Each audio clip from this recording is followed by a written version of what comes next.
Hey everyone, and welcome back to the Deep Dive. Today, we're plunging into something really quite thought-provoking. It's an educational spiritual article called Atlantis May Have Fallen, but its memory lives on.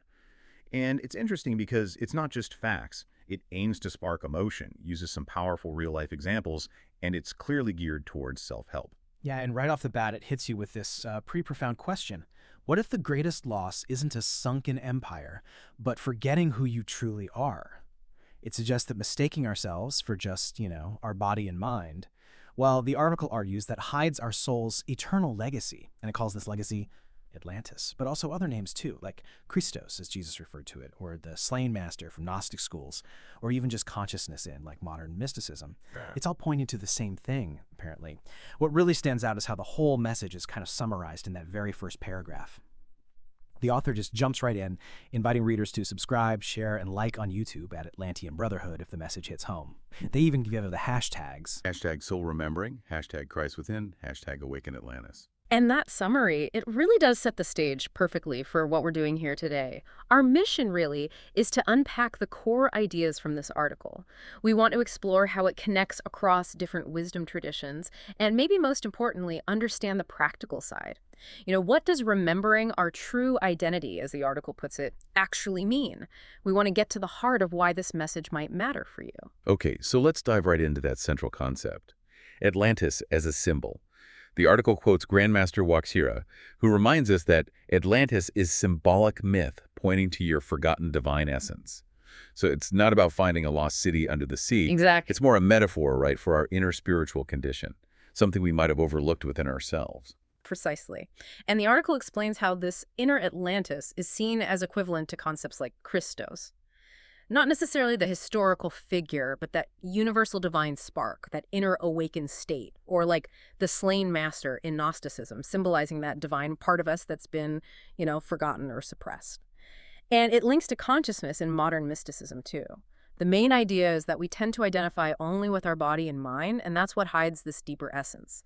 A bit like the prodigal son forgetting his real home, even though it was always there for him. Right, and to make this less abstract, they use a really powerful real-life story. It introduces Clara, this very successful executive. On paper, she had it all, but she felt this deep, nagging emptiness inside, despite all the achievements. The article talks about her breakthrough moment when she heard the Brotherhood's teaching. The idea that her true home wasn't her career, but this inner kingdom called Atlantis. And apparently she just burst into tears, a moment of real recognition. Yeah, and Clara's experience, it perfectly mirrors this ancient Upanishadic truth the article mentions, Tat Tvam Asi, which basically means thou art that.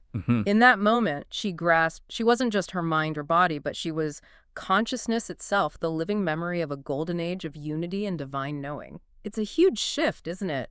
From seeing yourself as temporary to recognizing the eternal within. It really is. And what's fascinating, and something the article really drives home, is that this isn't just one isolated teaching. You find echoes of this idea woven through scriptures all over the world, popping up in different ways across time and cultures. That's absolutely true. The article points to several examples, like the Gospel of John, John 1.5. The light shines in the darkness, and the darkness has not overcome it, which the article interprets as the soul's eternal Christos, that inner light. Then there's the Zohar from Kabbalah talking about the hidden spark inside everyone. And even the Talmud, a key Jewish text, says whoever saves a single life is considered as if they save an entire world, which reflects how each soul contains, the fullness of creation. Wow. And the Quran, too. Surah Qaf 50.16, we are closer to him than his jugular vein, pointing to that incredibly close, hidden, ever-present reality. And it doesn't stop there. The article even brings in science, quoting the quantum physicist Erwin Schrödinger. He famously said, "Consciousness cannot be accounted for in physical terms, for consciousness is absolutely fundamental." Right, and that scientific perspective, especially Schrödinger saying consciousness is fundamental, it creates this striking parallel. It suggests consciousness isn't just something the brain does, but maybe it's the very fabric of reality, which really backs up Grandmaster Waxira's teaching that Atlantis is not a place lost to geography, but a symbol of the soul's remembrance of unity. It shifts the focus entirely, doesn't it? From searching outside to remembering inside. Definitely. And they offer another really compelling real-life story. Marcus, a teacher, he was apparently really struggling with burnout, just feeling completely exhausted.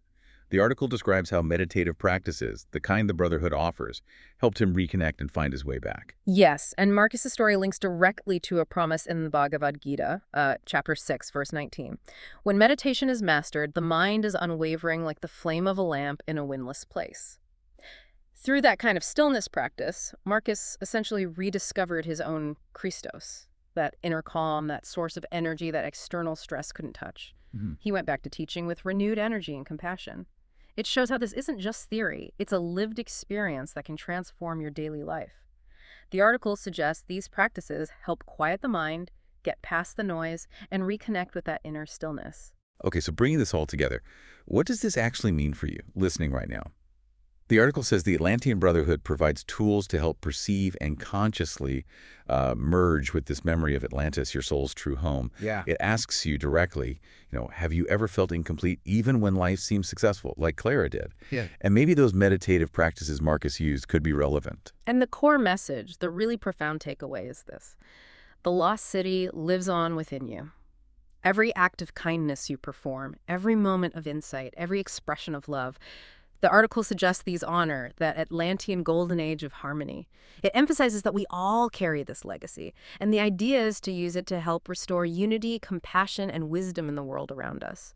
It's about realizing we're not searching for something lost out there, Right. but remembering something powerful that's always been right here, inside. So we've really taken a deep dive into this powerful idea that our true home, our divine essence, it's already within us. It's about remembering, not searching. Which leads to a really important question for you to think about. In what ways might you already be, maybe unknowingly, honoring this ancient wisdom in your everyday life? And perhaps more importantly, how could consciously recognizing it actually transform your experience and maybe even the world around you? And just as the source article itself wraps up, if you enjoyed this journey, please subscribe, share, and like. Your support helps us spread wisdom more broadly, creating a more enlightened world that's peaceful, joyful, and abundant for all. YouTube at Atlantean Brotherhood. With that, we'll conclude this deep dive.